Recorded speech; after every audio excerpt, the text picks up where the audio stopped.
Welcome to the Kitchen Table Talk. It gives me great pleasure to welcome Professor Nicolas from University of Surrey. Nicolas' primary focus is understanding RNA-protein interactions. He earned his PhD working on HIV-1 splicing mechanism, specifically defining how HIV TAT is expressed, which we all know how important it is for HIV pathogenesis. I guess that's when he started to love RNA structures, especially in viruses. So he continued that focus in Peter Lukowski's lab in University of Cambridge, where he extensively worked on RNA structures in viruses, various viruses, specifically HCV, in understanding how the internal ribosomal entry sites are recruit host translational proteins. And ever since then, he's razor sharp, focused on translational control that's exhibited by various viruses. So he established his own lab in 2009 at University of Surrey, and continued his work on a multitude of viruses, enteroviruses, noroviruses, HIV, HCV, Kaposi sarcoma associated virus, Swine Valley River virus, and so on and so forth. The common theme of all of that is basically RNA protein interactions and viruses. And when we spoke about it, how can I exclude not talking about stress granules, right? Lately, he's working on the family members of caliciviruses, which causes widespread gastroenteritis, as we know. It's going to be a very interesting talk that he's going to present about how caliciviruses hijack, repurpose, and avoid host factors, basically to regulate viral expression. So this is going to be really fascinating because he's done some cool work about how viruses communicates to its how cells communicate to its neighbors, basically, to watch out for the new bug, basically. So thank you, Professor, for giving this exciting talk. We're happy to have you here, and it's all yours. Thank you very much for the kind introduction, and thank you for basically having me online today. I mean, it's a great pleasure to speak to everyone. I know I'm not speaking to a virology audience, so I've tried to keep the virology light. And maybe sometimes if I take big shortcuts, feel free to make notes and interrupt me or ask me for any extensive details. What I've chosen to do is not necessarily to go via, the chronological order of what we've been doing over the past few years in my lab, but to try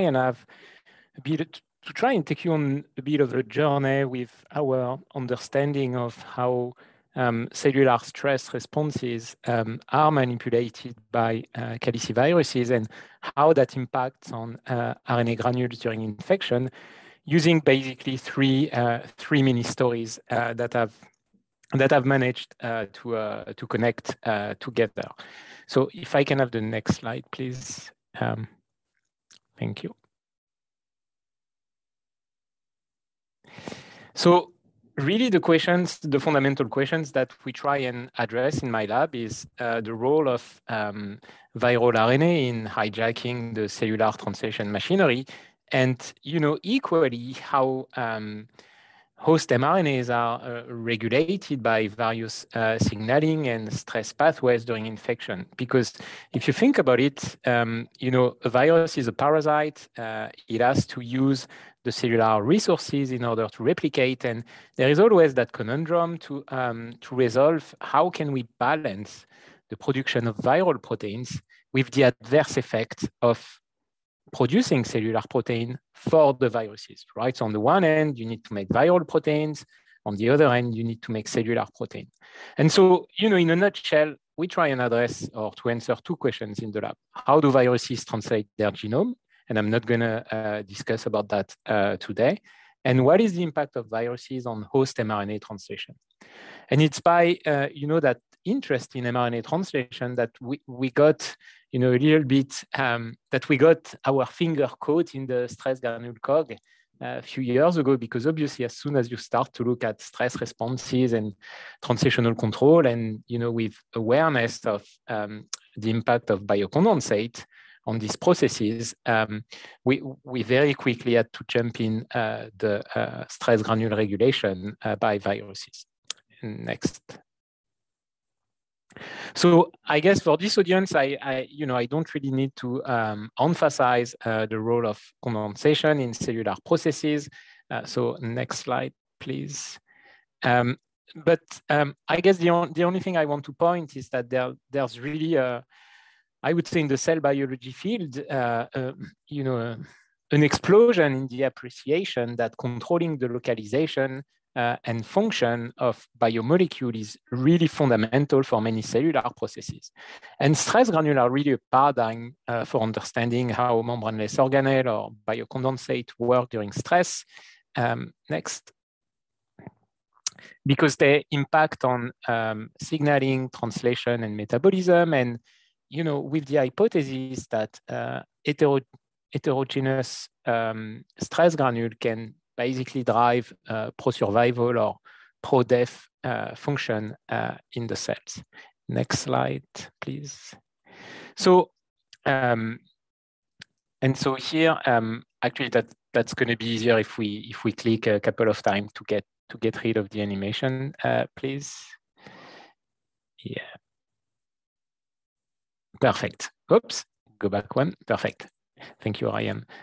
So in response to viral sensing, it's well appreciated that the activity of specific translation factor can be controlled either via their proteolytic cleavage by viral protease or through their phosphorylation.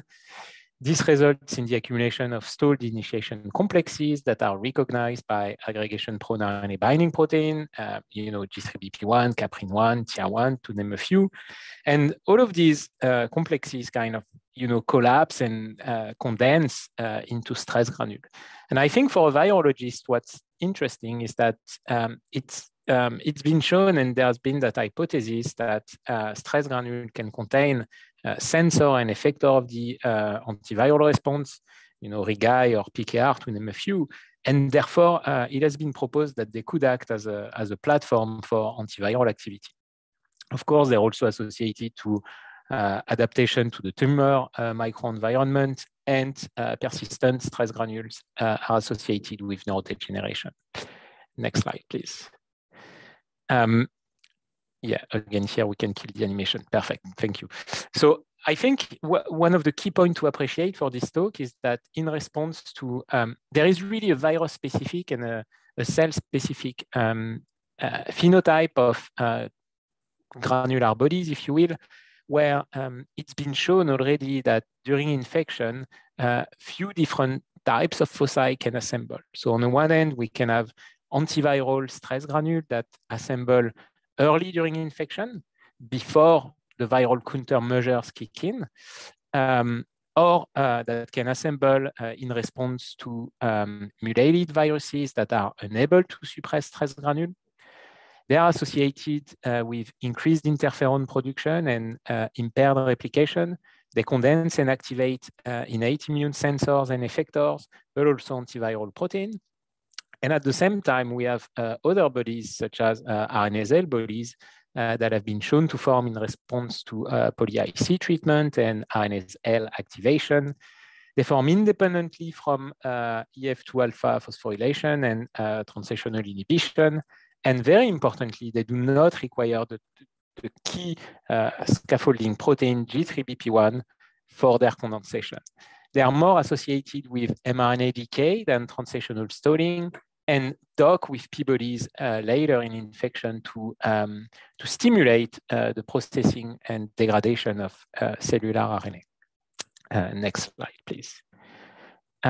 So I've summarized here the kind of different properties of these bodies, and I'll actually come back to that kind of snapshot summary in the last part of my talk when I discuss the novel SG-like foci that we recently described. Next, please.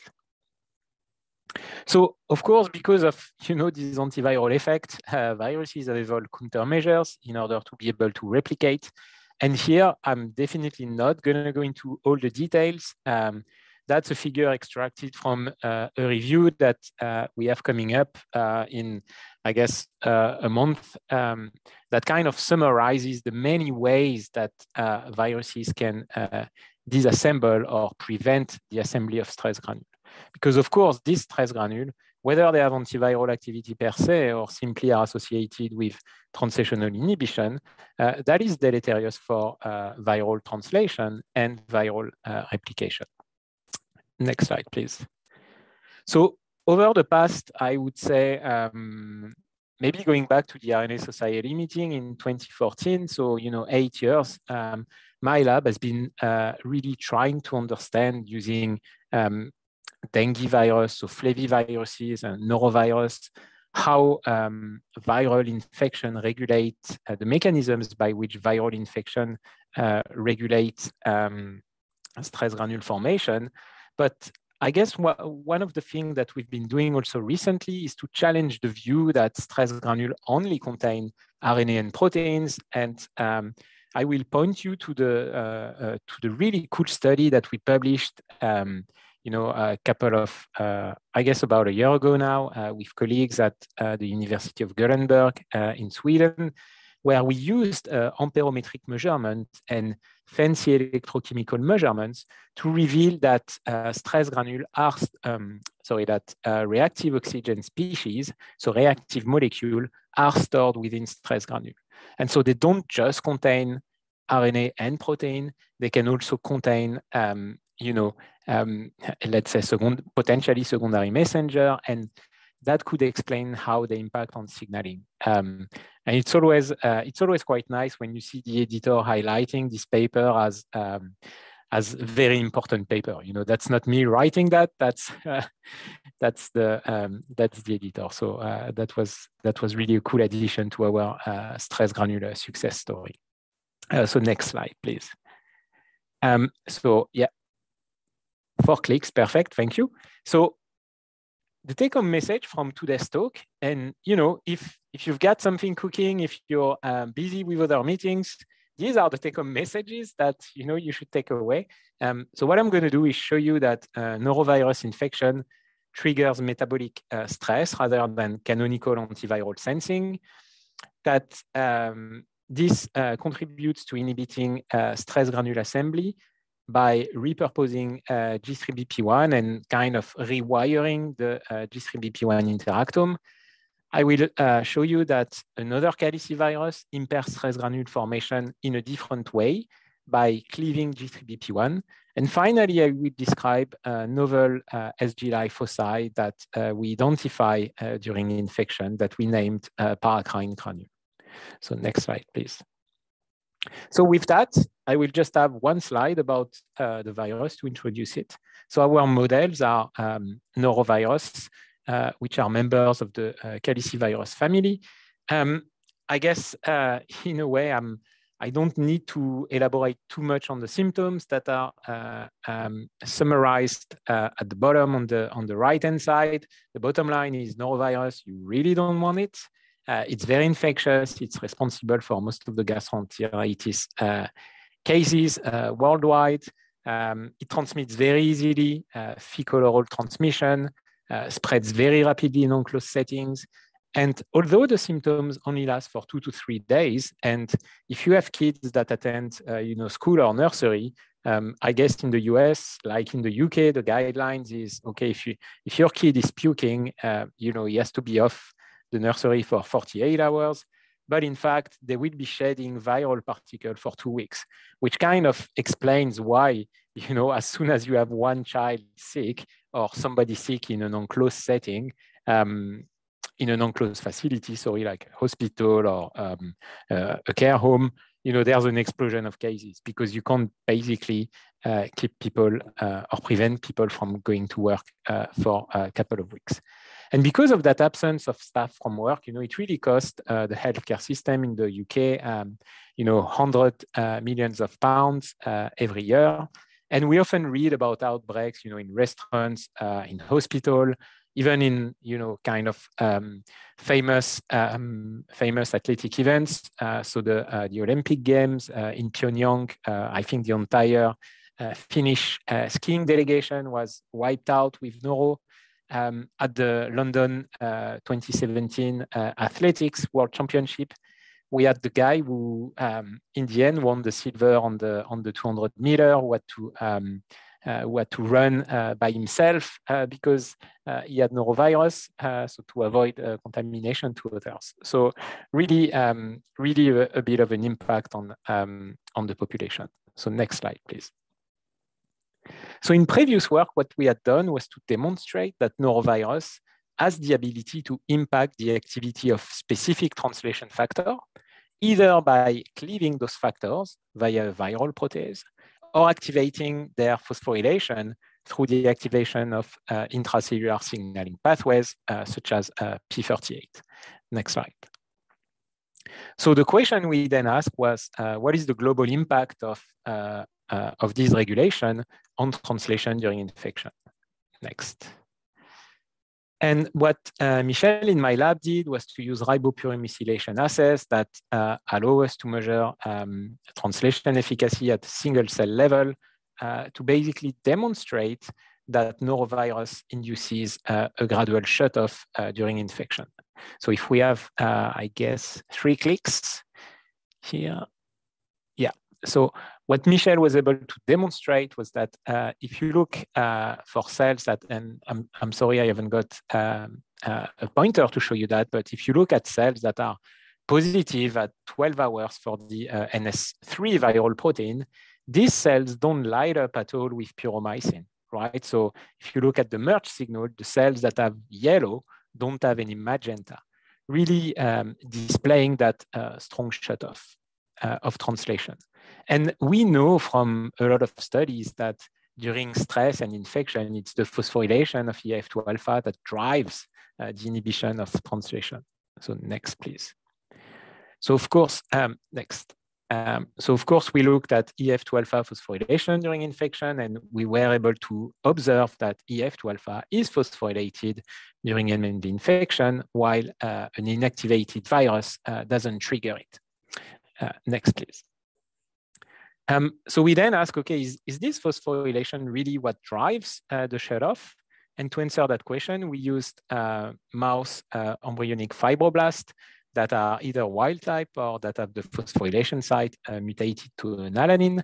And what we could show, if you focus on the quantification on the right-hand side, is that basically the translational shutoff occurs whether EF2 alpha can be phosphorylated or not, which told us that basically the stress sensing via EF2 alpha is uncoupled from translational stalling.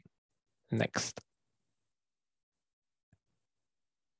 So to cut a long story short, we then try and identify the EF2 alpha kinase responsible for this phosphorylation. And we anticipated the usual candidates, PKR or PERK that are associated with viral protein overload or viral RNA sensing to be responsible for EF2 alpha phosphorylation. But what we found, if we can click forward once, was that an inhibitor of GCN2, A92, was able to revert EF2 alpha phosphorylation. So that's the top blot on the right. And that using MEF knockouts for GCN2, so that's bottom Western blots on the right, we could see that in the absence of GCN2, we did not observe this phosphorylation of EF2 alpha during infection, really confirming that it's GCN2, a metabolic sensor that drove EF2 alpha phosphorylation during infection. Next slide, please. And next. So that kind of led us to suggest that maybe infection could trigger a metabolic response rather than normal viral sensing. And this is what we set out to investigate. Next. So the first thing we did was to measure total amino acid levels in infected cells, and we couldn't see any difference. Next slide. However, when we quantified using LCMS the levels of individual amino acids, what we could see was that infection would result in the specific depletion of a particular subset of amino acid. And if you think about it, that makes sense because viruses have a very small genome. This norovirus only makes 8 proteins. The distribution of amino acids within those proteins is biased. So basically what you're seeing here is a depletion that corresponds to the virus just eating up preferentially a subset of amino acids during infection, okay? And that could explain the metabolic stress. So next slide, please. So we know from previous study that amino acid starvation is associated with signaling via GCN2 and signaling via JNK2. And by using antibody arrays, we could detect JNK2 activation and ATF2 phosphorylation. Next. And the upregulation of their downstream transcript, really convincing us that we could observe a starvation associated with immunosuppression as well, since we observe a really high increase in the immunosuppressive cytokine IL-6. Next slide, please. So we used RNA sequencing to characterize a little bit better the genetic reprogramming, and we were able to really observe a transcriptomic signature associated with amino acid starvation, with the upregulation of many ISR targets, and no upregulation of the targets that are usually associated with pro-inflammatory signaling and antiviral response. So really something that fitted amino acid starvation. Next slide, please. And just to pick on a specific example, GDF15, which is one of these ATF3 targets upregulated, when we neutralized GDF15 with antibodies in the supernatant or during infection, and these are the magenta lines, we could see a rescue of or an increase in survival during infection. And next, please. And this was associated with an increase in the production of pro-inflammatory cytokines. Okay, so neutralizing this amino acid stress response would induce inflammation in infected cell, which basically tells us that the role of this amino acid stress is really to maintain the cell in an immunosuppressed state so that the virus can replicate. Next slide, please. And so we can come up with a model in which infection with noro induces a metabolic stress that activates GCN2 and JNK. We have a transcriptional reprogramming that's associated with the immediate early response and amino acid starvation to create an immunosuppressive environment that favors replication. Next slide, please. So what I've told you so far is that norovirus infection remodel host translation, that EF2 alpha phosphorylation is uncoupled from the shutoff, and that metabolic stress sensing is important to favor viral replication. So what's the connection to biocondensate, you'd ask me? And obviously metabolic stress is a stress. So we wondered what was the impact of that stress and of the shutoff on the assembly of stress granule during infection. Next slide, please. So next. So we used, I'm assuming that a lot of you are familiar with these tools and techniques, and so we used cells expressing a GFP-tagged G3BP1 to monitor stress granule assembly, showing that G3BP1 in our cell models, so these are microglial cells that are infected by norovirus. G3BP1 locates to stress granule following arsenite stress, and these granules are dissolved as expected by cyclohexamide treatment. Now, next slide, please. Or click, yeah. Now, if we look at the distribution of G3BP1 during infection, we can see that it accumulates in cytoplasmic foci, but it also seems to colocalize with the viral protein NS3. And furthermore, when we treat the cell with cyclohexamide, this colocalization is maintained. Next slide, please. Which kind of told us that potentially here we were looking at virus-specific granules. Next slide. So we went a little bit deeper, and here what I'm showing you is that we were able to demonstrate that during infection, and these cells are very round in shape, and it may look like the colocalization occurs in the nucleus, but actually that colocalization that looks like a little donut sits on top of the nuclei. So these condensates are really cytoplasmic. So we were able to show that basically G3BP1 relocates to replication complexes during infection, and this is how MNV basically evades stress granule formation. And when we looked at the interaction of G3BP1 with other potential stress granule protein, we could see that we were still able to IP some stress granule markers, such as caprin-1, but we were also IPing more strongly USP10, a negative regulator of stress granule assembly, and obviously a big marker for stress granular transition initiation factors. And here we could see that EF3 was excluded from this granule, really confirming that we are looking at bodies that are definitely not stress granule. Next slide, please. We then went on, and I'm not showing you the proteomic data here, but we went on to establish the composition of this granule and showed that they are really completely different from canonical stress granule induced by arsenite. They have their own components that only colocalize in the MNV granules as RAP7B in panel C.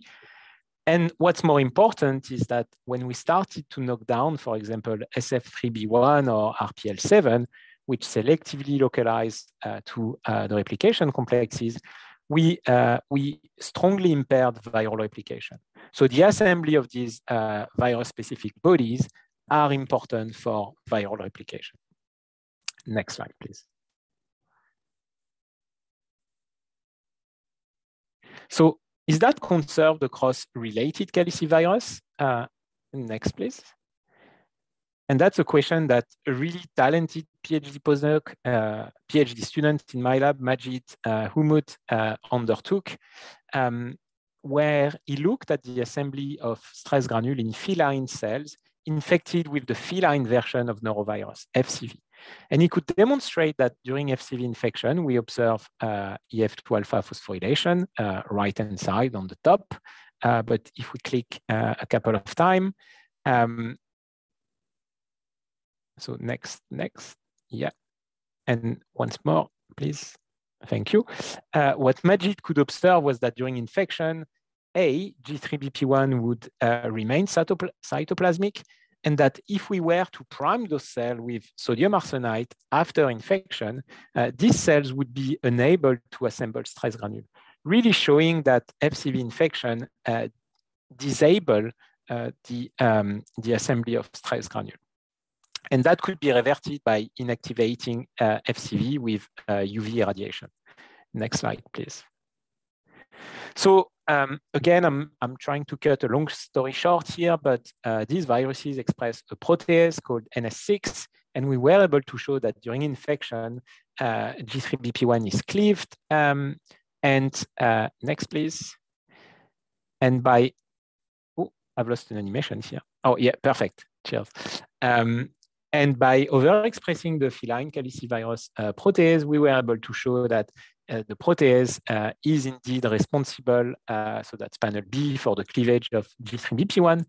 And interestingly, MNV, which inhibits stress granule by repurposing G3BP1 in replication complexes, doesn't have to cleave G3BP1 because it's already disabling stress granule assembly. So the protease hasn't evolved that targeting capacity for G3BP1. Next slide, please. And using mutagenesis, we were able to map the cleavage site at position 405. And you can see on the merge bottom panel that basically mutating this cleavage site to an alanine that is not cleavable anymore by the protease rescued the formation of stress granule. Why do we care? How different is that from all the studies that have been done on viral enteroprotease? Next slide, please. Here I'm displaying the cleavage site for poliovirus and many other enteroviruses, and the cleavage site that we have just identified.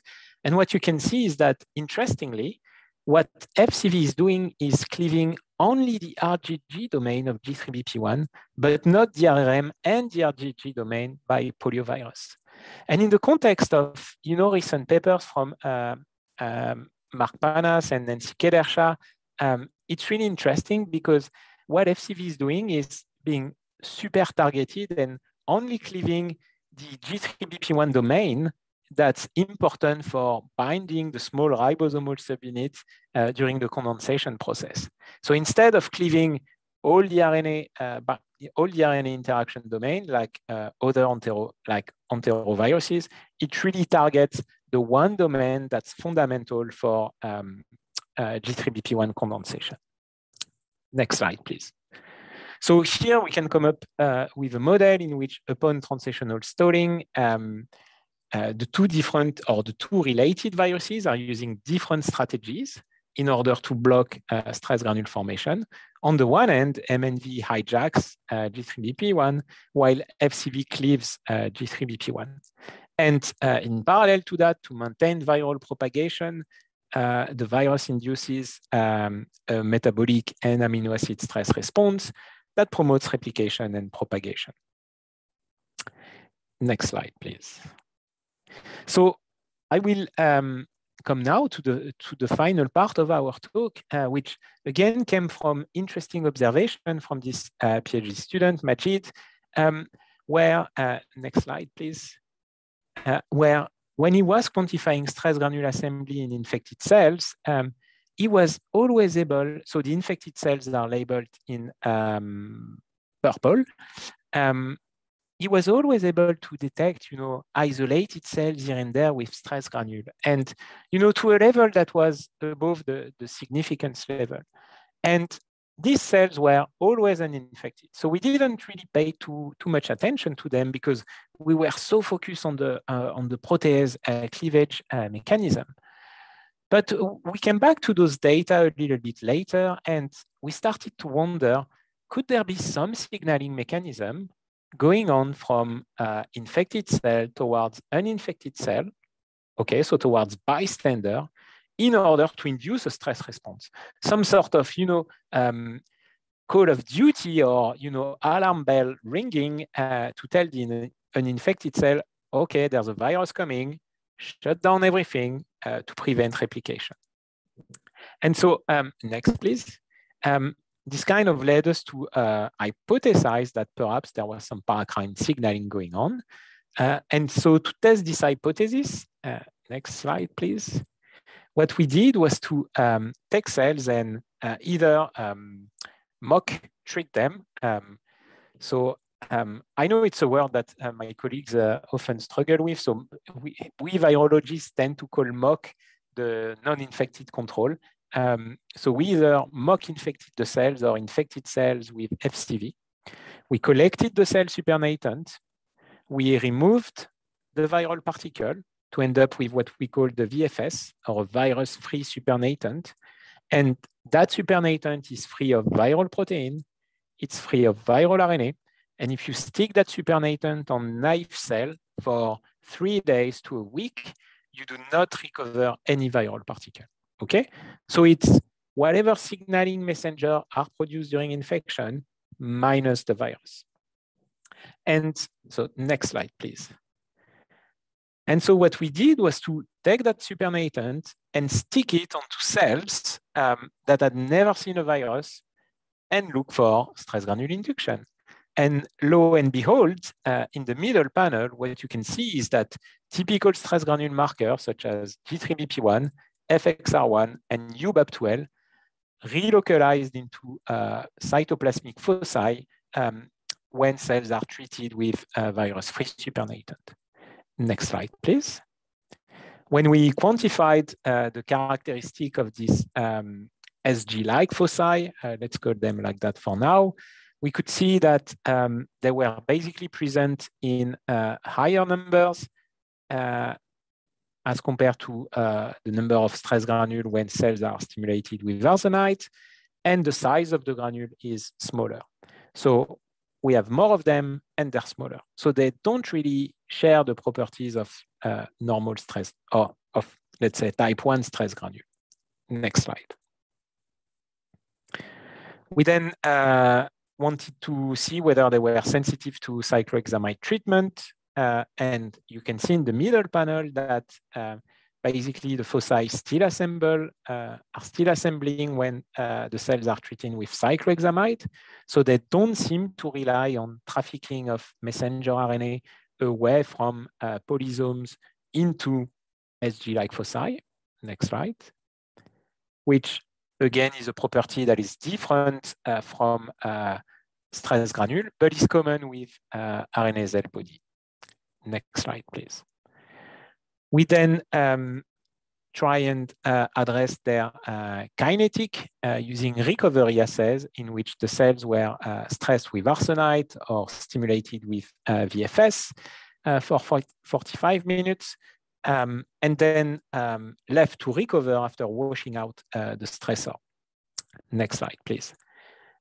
And here, again, a fundamental difference is that while it takes about an hour and a half for arsenite-induced granules to disassemble, our SG-like foci dissociate much more quickly. And they can be gone in some cases by 10 minutes, but it's between 10 and 13 minutes on average. Next, please. Again, showing us that, next, please. Again, showing us that if we go back, that their kinetic is completely different from SGs and from RNA-seq body. Next slide, please. So obviously, fundamental property of stress granule, they depend on G3BP1. So if you knock down G3BP1 in cells, that's the bottom panels on the right, you lose the ability to assemble stress granule when cells are stimulated by arsenite, whereas when cells were treated by virus-free supernatant, whether G3BP1 is present or not doesn't affect the formation of these SG-like foci. So by this point, we were really convinced that these are not stress granules and decided to name those bodies paracrine granule or PGs. Next slide, please. And again, you can see here a fundamental difference from stress granule that don't depend on G3BP1, but that's a property shared with RNA-seq body. Next slide, please. So we decided to establish their composition using proteomics and RNA-seq analysis. And I'm fortunate to have a long-standing collaboration with the Parker Lab in Boulder, Colorado. I've spent quite a few weeks enjoying Boulder treats, local brews, but also learning how to purify stress granule using their immunoprecipitation techniques. And what you can see here are individual stress granules that are tethered onto Dynabeads that are then suitable for RNA-seq and proteomic analysis. Next slide, please. And I guess I'm not going to go into all the different pathways and all the details, but the bottom line for me here, when we looked at the composition of paracrine granule, is that there is very little overlap in composition between paracrine granule and stress granule. However, importantly, they are enriched in proteins with disordered domains. They are enriched with proteins that have RNA binding domain or domain associated with nucleic acid binding. Interestingly, in the context of the paracrine signaling, the PG-specific proteins are associated with functional pathways that are linked to cell-to-cell communication, signaling, apoptosis, and senescence, which could have its importance in that preparation and preventing of viral replication. And importantly, in our proteomics, we could not detect any translation factor. So again, really reinforcing that point that they are disconnected from, or they are not assembled as a result of translational shutoff. Next slide, please. So again, a fundamental different property from stress granule. Next slide. So we then looked at the properties of the RNAs that are triaged into paracrine granule. And here I would like you to focus on the graph that has some pink and blue, which basically shows you that the mRNA that are triaged into paracrine granule are longer than the mRNAs that are triaged in stress granule. Next slide, please. And when we looked at the identity of the messenger RNA, we saw a really vast difference, some overlap, but also some difference in panel E in the identity of the mRNAs that are triaged into paracrine granules. When we looked in F at the functional pathways that are enriched in the paracrine or stress granule, again, we saw an overlap, but some differences. However, when we looked at the top 10 pathways, functional pathways, that are associated with these RNAs in stress granule or in paracrine granule, and that's panel G, what we could see was that these are in fact the same functional pathway. So what does it tell us?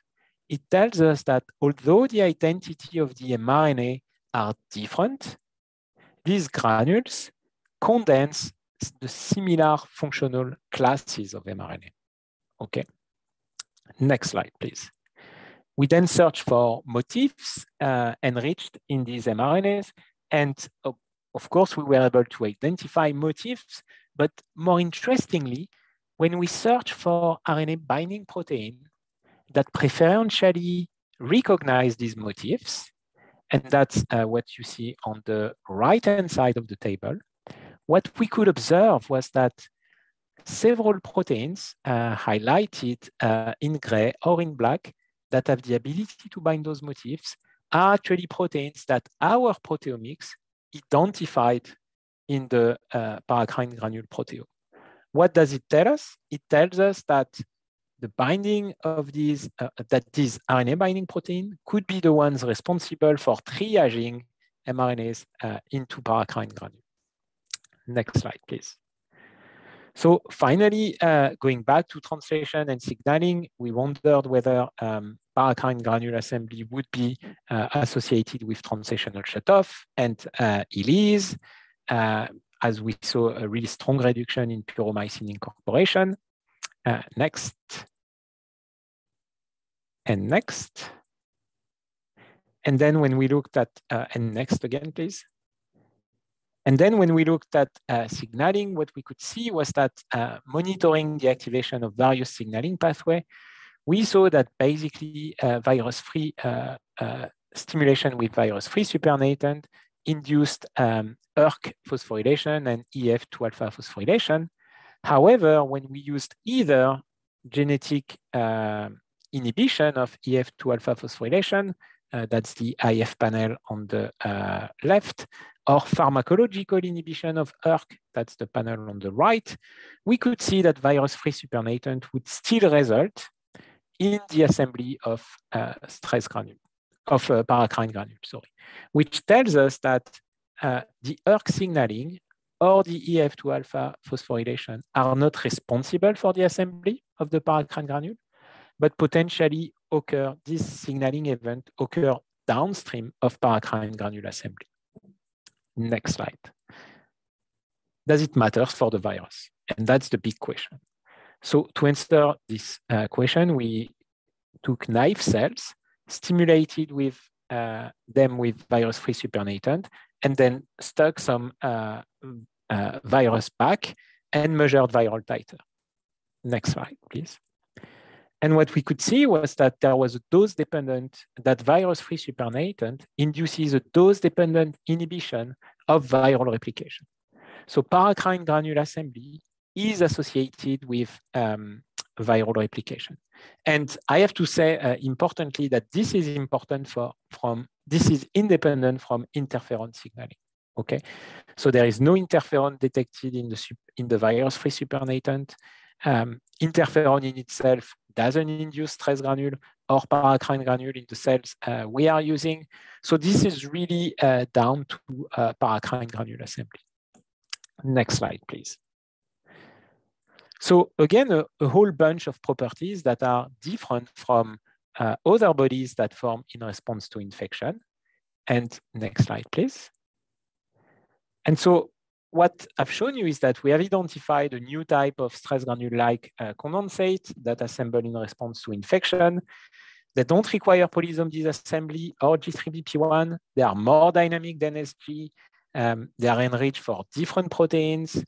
The mRNAs that are triaged into paracrine granule are paracrine granule specific, but they are enriched for similar functional pathways than stress granule.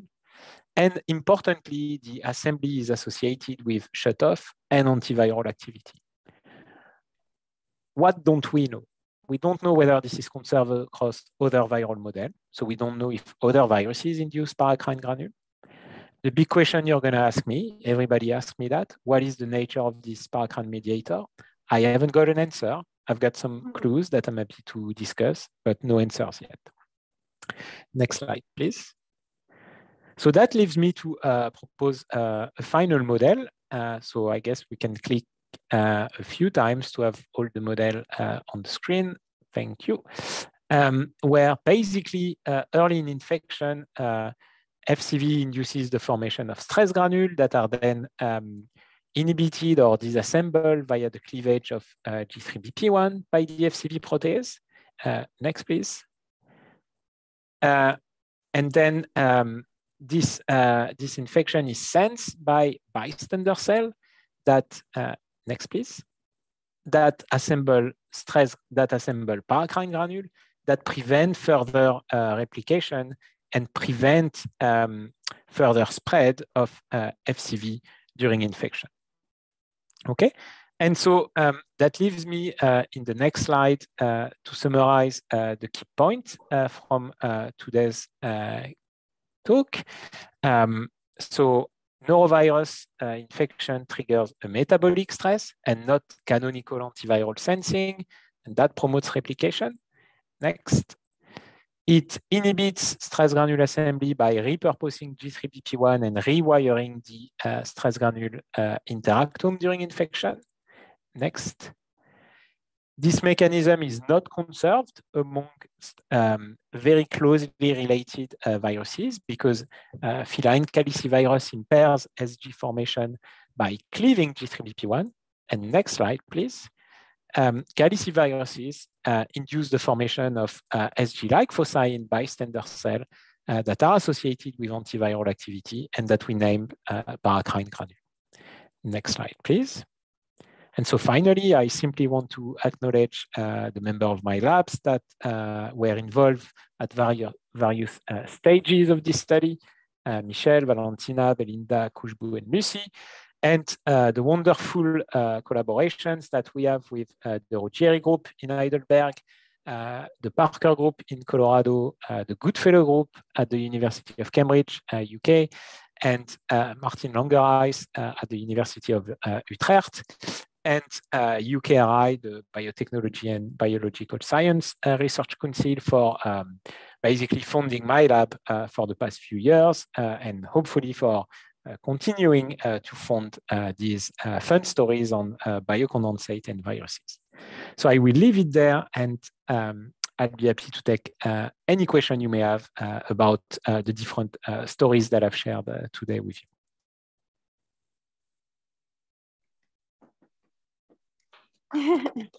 Thank you.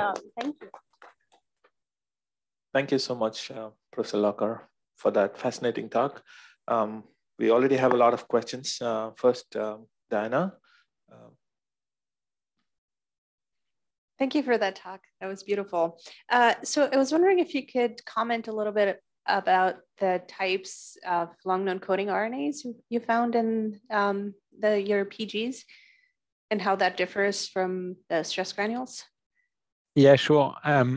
So I guess so in terms of long coding RNA, I have to raise my hand and say that this is not something that we have followed up extensively at the moment, but we do observe non-coding RNA that have been previously associated with stress responses. And I guess interestingly, we also observe long non-coding RNA that are typically associated with paraspeckle assembly in the nucleus. And I'm not sure whether you're aware of those. You're probably aware of those papers and studies that have shown that in type 1 stress granule assembly, so granules that are assembled in EF2 alpha dependent pathways, there is that whole hypothesis that once the stress is removed and stress granules have disassembled, there is then a second wave of stress sensing, this time in the nucleus, through the assembly of paraspeckles around the long non-coding RNA NIT1 and which traps other long non-coding RNA and regulates splicing activity. So you could have, that model that first you have stress granule assembly in the cytoplasm, that controls translation, and then paraspeckle assembly in the nucleus, and that controls splicing. And the fact that we see some of these paraspeckle targets in paracrine granule kind of led us to, to hypothesize whether they could also be involved in some sort of cytoplasmic nuclear crosstalk by, preventing or maybe delaying the assembly of paraspeckle. And this is something that we are pursuing at the moment. Whether it is the case, it's really too early to comment on that. So I'm not really answering your question, but I'm trying to give you clues as to in which direction we are going with the data. Thank you. The next question is from Dr. Xiao Tang. Dr. Xiao, could you possibly unmute and ask the question? Oh, my question is, given the difference you see between MNV and FCV, I'm just curious, have you looked at the human noroviruses? Yeah. Yeah. And, so we looked at unmet medical need there, right? Yeah. So we looked at human norovirus. I guess it's something that I didn't discuss, but the reason why we focused on murine and feline norovirus, and the reason why a lot of calicivirus people focus on these two animal model for human noro is because it is extremely difficult to propagate human norovirus. There's no cell culture system, and you have to use, there are specific primary B cells that you can use, or organoid models.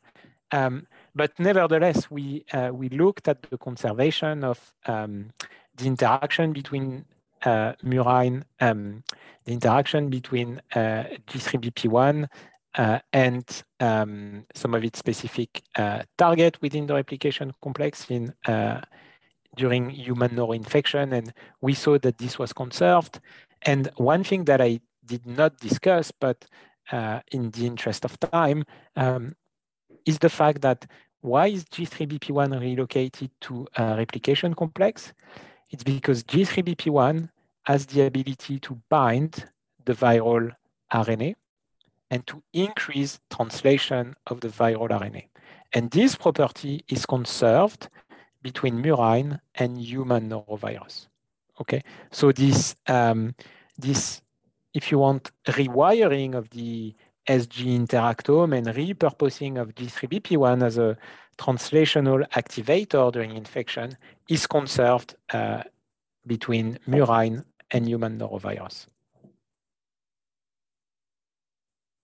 All right, the next question is from, thanks. The next question is from Arvind Kumar Jayabalan. Would you unmute yourself and ask the question, please? They had to run to a different meeting. Do you mind reading it? Sure. The question is, are these paracrine granules containing cells induce stress granules at a later point during infection? That's a good point. I would say no. They only contain paracrine granule from what we have observed. I guess it's a virus that replicates very, very quickly. You know, one round of infection is 6 to 8 hours, and it induces, which is the time at which we detect paracrine granule.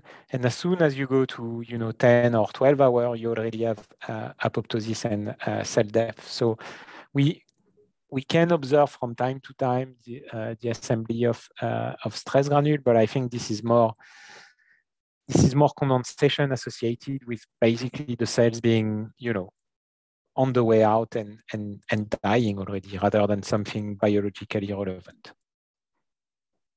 Thank you. I have a question. I guess this question was very obvious, right? So what's the nature of this virus-free supernatant that you possibly have? Yeah, sure. So when we had this data, obviously we had a lot of people, and whether when I present or reviewers of grants and papers being like, oh, that must be interferon. You have interferon in the supernatant, and that's the mediator. Well, if we stick feline interferon on these feline cells and look at G3BP1 localization, nothing happens. Okay, so this is not interferon driven. We thought about small RNAs. So we took the virus-free supernatant, added recombinant RNAs. The supernatant still had the ability to induce paracrine granule. Okay, what about DNA molecule? We use DNAs, still had the ability to induce paracrine granule. We know that paracrine signaling, in recent years has been proposed to involve small vesicles and exosomes. So we used antibodies against exosome to kind of potentially neutralize exosome vesicle in virus-free supernatant. We still had paracrine granule assembly. And the final thing that we did was to, based on studies, I believe, that come from, and I guess they must be coming from Roy's lab, showing that specific prostaglandin are able to induce, that are produced following translational inhibition, are able to induce stress granule in a paracrine manner. We used ELISA assays to quantify the specific prostaglandin and did not detect it in the virus-free supernatant.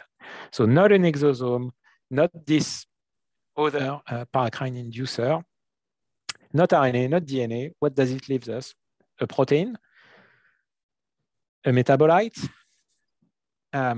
and for the protein hypothesis, the only thing we know is that if we treat the supernatant 60 degrees for 5 minutes, we lose the ability to induce paracrine granule.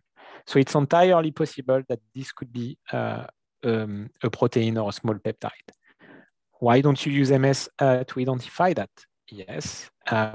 So we've done mass spectrometry. We have a bunch of proteins coming up as present in the supernatant. It's all the things that are released from infected cells, all the highly abundant junk that are present in the cell media that the mass spec people were like pulling their hair about and complaining about us destroying their mass spec. So now we have a list of candidates that we have to go through, basically. And so I would hope that, maybe in a year's time or a little bit more, we would be able to tell you a little bit more about the nature of this inducer. Thank you. That was classical virology, wasn't it? Yeah, I mean, have you probably fractionated it? Have you excluded the possibility that it could it could be still virus-free, but it could still be viral proteins that bind to the cell surface and induce some sort of signaling. Have you ruled that out? Yeah. So what we did was we did some gel filtration to fractionate the extract, and we have narrowed it down to something that is between that is around 10 to 30 kilodaltons, but we haven't been able to narrow it down more. And in terms of viral proteins, well, from the mass spec, we didn't detect any viral product. And before doing that, we had, that this virus only makes 8 proteins. We have antibodies against all of them. We could not detect any of these viral protein in the supernatant. So we really do not think that this is a viral mediator, but rather a cellular product secreted during infection. I see. Eric Martin has a question. I just wanted to follow up quickly on that and ask if you'd looked for reactive oxygen species or some kind of pH shift or something as a result, something very simple like that. Yeah. So we've been looking at reactive oxygen species, especially in the light of our recent data showing that stress granule can contain ROS. We did not simply by staining the supernatant with cell rocks green and did not detect any ROS. And when we look at the RNA-seq, we didn't really notice any signature for ROS or mitochondrial stress and like ROS associated transcriptomic signatures. Thank you. To build on that, have you considered the possibility that this viral-free supernatant has a broad antiviral effect against other viruses? Yeah, so that's a very good point. And that's, as a virologist, that's the first thing we did was to basically use the supernatant, stick it onto, first of all, we took the supernatant and obviously all the microscopy and all the omics have been done in U2OS, so in human cells. But the supernatant is active in murine, human, feline, what else did we test? Porcine cell line, right? So it has broad activities. Now, in terms of cross-virus reactivity / protection, we tested the other caliciviruses that we have in the lab and did notice a protection as well. We haven't tested different families of viruses yet. So we haven't tested, DNA viruses or negative sense RNA viruses like flu or segmented viruses. So this is something that obviously we have on the agenda. Cool. Any more questions? Well, thank you, Dr. Nicolas, for basically adding to the list of, biomolecular condensates. This is exciting and fascinating as well. Thank you. Yeah, thank you also for all the questions, for everybody that had questions, for showing up. This has been super exciting. Thank you so much, Nick, for sharing all of your fascinating work with us. You can tell we're all still very stimulated. So yeah, for anyone that's still on the line, make sure to join us in about a month when we have our next kitchen table talk. And thanks again, Nick, for joining us today. My pleasure. And if anybody wants to follow up with questions, or if they drink their coffee tomorrow morning and think about it and have a super cool idea for me, shoot me an email or message me on Twitter, and I'll be happy to follow up. Awesome. My pleasure to talk to you. And if I'm ever in Boston in the next few months or years, I'll make sure I'll include a little trip to your kitchen table. But that sounds great. We'll make sure to include your email address then when we post the video on condensates.com. Yeah, sure. So else can reach out. Cool. Well, thanks again. And thanks everyone for joining, and you all have a good day. Cheers. Have a good day. Bye-bye.